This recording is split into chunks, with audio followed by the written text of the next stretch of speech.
வணக்கம் ஃப்ரெண்ட்ஸ். இளைஞர்களாக ஆக்கப்பட்ட இந்த எழுச்சியை எப்படியாவது நிறுத்திடலாம் அப்படின்னு சொல்லி ஆரம்பத்துல நிறைய முயற்சி பண்ணி பார்த்தாங்க. ஆனா எதுவுமே நடக்கல.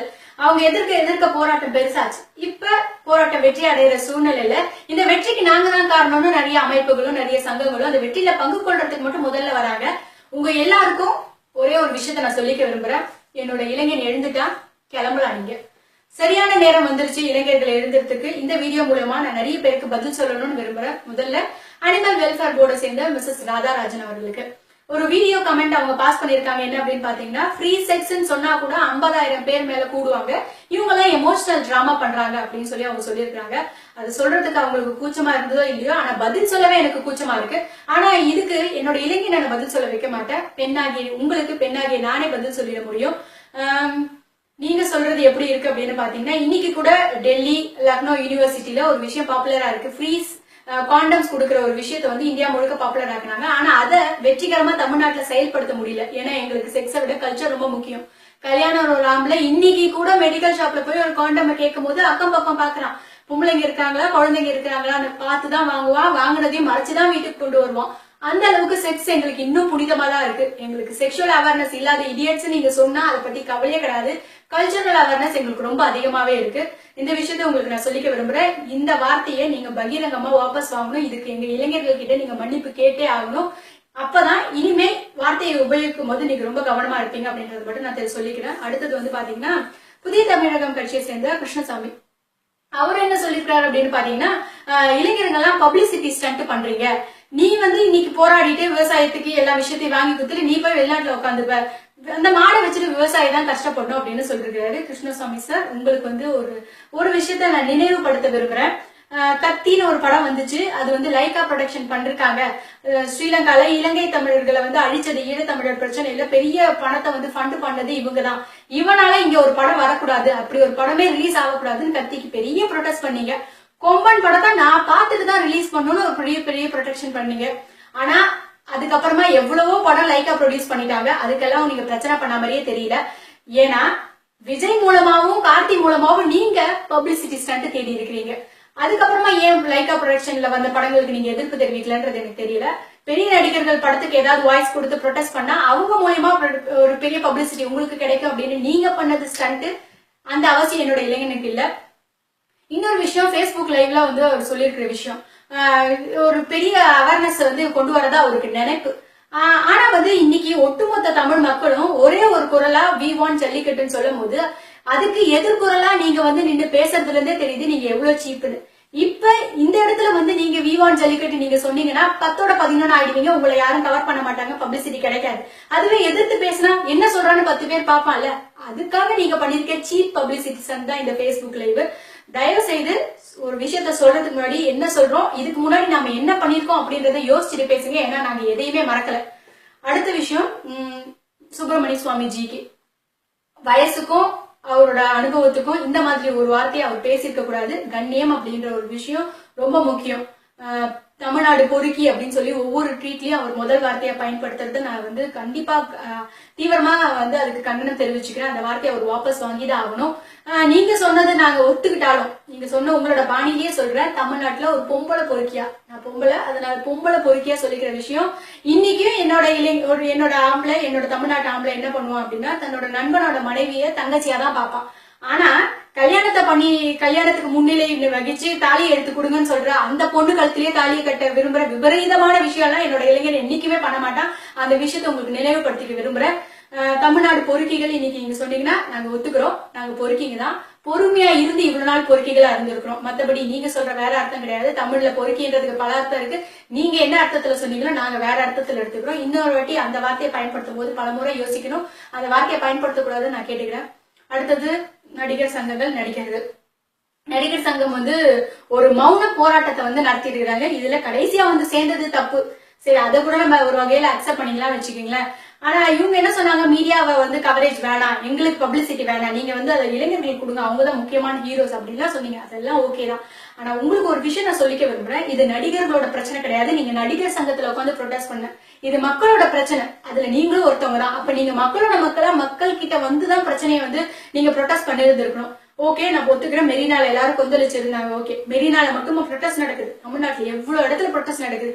உங்களால பப்ளிசிட்டி கிடைக்கும், உங்களுக்கு மேல அட்டென்ஷன் கிடைச்சு அந்த பிரச்சனை டைல்யூட் ஆகி நீங்க நினைச்சிருந்தீங்கன்னா எவ்வளவோ இடத்துல நடக்கிற ப்ரொட்டஸ்ட் மீடியாக்கே தெரியாம இருக்கு. ஏன்னா அவ்வளவு பேர் ரிசோர்ஸ் நம்ம மீடியாக்கு இல்ல. அந்தந்த ஊருக்கு வந்து கேமராவையும் பர்சன்ஸையும் அனுப்புறதுக்கு எவ்வளவு நேஷனல் மீடியா நீங்க என்ன பண்ணுவீங்க, நீங்க என்ன பண்ண சொல்றீங்க, ட்வீட் பண்றீங்கன்றதுக்காக காத்துட்டு இருக்காங்க.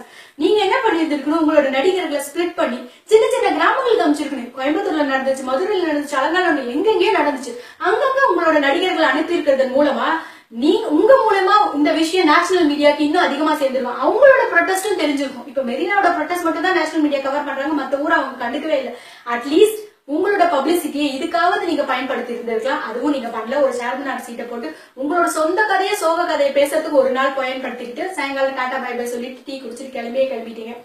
உங்களுக்காக, உங்க பணம் வெற்றிக்காக போராடின தமிழனுக்கு, உங்களோட ரசிகனுக்கு நீங்க திருப்பி செஞ்ச நன்றி கடனுக்கு ஒரு பெரிய நன்றி சொல்றேன்.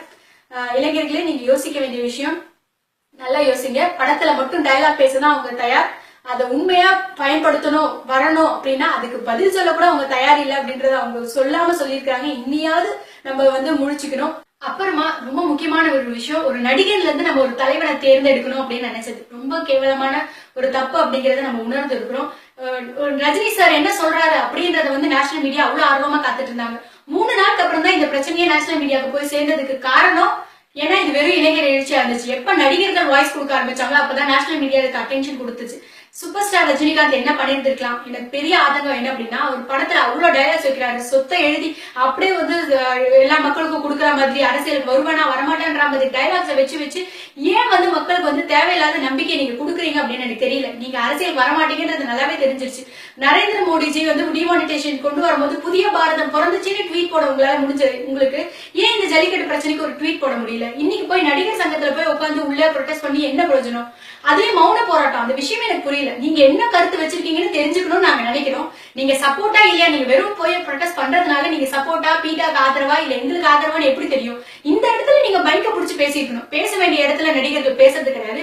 எங்க பேசக்கூடாது அங்க மைக்க போட்டு மணிக்கணக்கா உட்காந்து தேவையில்லாத கான்ட்ரவர்சிஸ் எல்லாம் பரப்புறதே அவங்களோட வேலையா போயிடுச்சு. இப்ப இளைஞர்களுக்கு நாம தான் முழிச்சுக்கணும். நானும் அந்த ஒரு முட்டாளா தான் இருந்திருக்கேன். ரஜினி எல்லாம் வந்துட்டா வந்து செம்மையா இருக்கும், நம்மளோட தமிழ்நாடு எப்படி மாறிடுங்க அப்படின்னு ஒரு கற்பனை கண்டிருக்கேன் அவரோட படங்கள் எல்லாம் பார்த்து.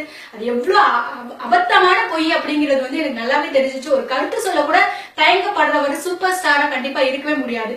தலைவன் அப்படின்றது யாருன்னா, எந்த ஒரு எதிர்பார்ப்பும் இல்லாம தன்னோட எந்த ஒரு விஷயத்துக்கும் முன்னிலைப்படுத்தாம மக்களுக்காக குரல் கொடுக்கிறவன், தைரியமா குரல் கொடுக்கிறவன் தான் தலைவனா இருப்பான். அந்த குவாலிட்டி கண்டிப்பா எந்த நடிகர்களுக்கும் நம்மளுக்கு இல்லவே இல்லை.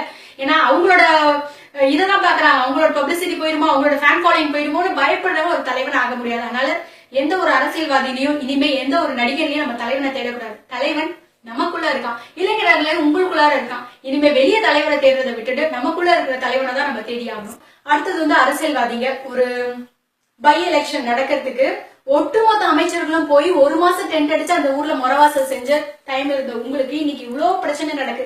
குழந்தைங்க, பெரியவங்க, வயசானவங்க எல்லாம் வேலை வெட்டியை விட்டுட்டு சோறு தண்ணி இல்லாம அங்க உட்கார்ந்துட்டு இருக்காங்க. என்ன கேட்க, சாப்பிட்டியான்னு கேட்க ஒரு ஆள் வந்தீங்களா? நீங்க எவ்வளவு கேவலமான ஒரு தலைமை கீழே நம்ம இருக்கிறோம் அப்படின்றது எங்களுக்கு நல்லாவே தெரிஞ்சிருச்சு. இதுல ஹைலைட் பாத்தீங்கன்னா எச் ராஜா என்ன சொல்லியிருக்காரு அப்படின்னா, ஆர்டினன்ஸை பாஸ் பண்ண உதவி செஞ்ச நரேந்திர மோடிஜிக்கு தேங்க்யூ அப்படின்னு சொல்லி ஒரு ட்வீட் போட்டிருக்காரு. தயவு செய்து அந்த ட்வீட் நீங்க ரிட்டர்ன் எடுத்துக்கணும் அப்படின்றது வந்து என்னோட வேண்டுகோள். ஏன்னா இது நல்லாவே தெரியும், மனசாட்சி தொட்டு நீங்க யோசிச்சு பாத்தீங்கன்னா இது மோடிஜியால நடக்கலன்னு உங்களுக்கு நல்லாவே தெரியும். இந்த இளைஞர்கள் தான் அதுக்கு காரணம்.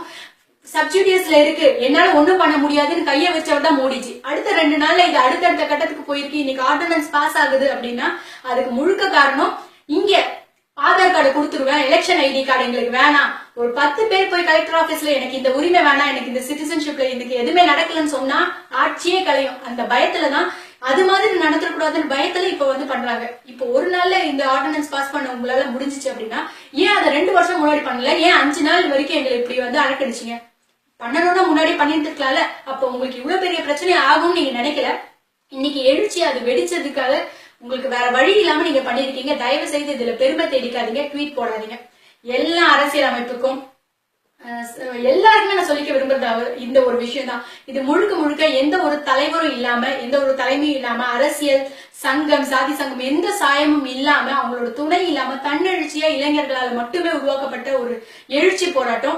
இதுக்கு கேவலமா உங்களோட அரசியல் சாயத்தை பூசி அதுல பெருமை தேடிக்கணும்னு நினைக்காதீங்க. ஒரு மாசத்துக்கு தயவு செய்து நீங்க பேசவே பேசாதீங்கன்றது என்னோட பெரிய வேண்டுகோள். தயவு செய்து நேர்பட பேச, அது மாதிரி ஏதாவது பப்ளிக் டிபேட்ல கலந்துக்காதீங்க. அதுக்கு நாங்க தான் காரணம் சொல்லிடாதீங்க. அதுக்கு பெரிய விளைவுகளை நீங்க சந்திக்க வேண்டியது வரும். இதை மட்டும் நான் நல்ல ஒரு பெரிய விஷயமா சொல்லிக்க விரும்புறேன். அடுத்தது, இளைஞர்கள், உங்களுக்கு ஒரு பெரிய பெரிய நன்றி. உங்களால மட்டும்தான் இது சாத்தியம். தயவுசெய்து இந்த எழுச்சி விட்டுறாதீங்க. இந்த வைப், இந்த ஸ்பிரிட் நம்மளுக்கு ரொம்ப ரொம்ப முக்கியம். நிறைய பேர் நினைக்கிற மாதிரி இது ஒரு முடிவு கிடையாது, இது ஒரு ஆரம்பம் தான். இன்னைக்குதான் நம்ம எழுந்திருக்கோம், தமிழ்ன்ற ஒரு உணர்வால இணைஞ்சிருக்கோம். தமிழ்ன்ற உணர்வாலேயே நம்ம நிலைத்து தலை நிமிர்வோம் அப்படின்றத என்னோட வேண்டுகோள். நன்றி, வணக்கம்.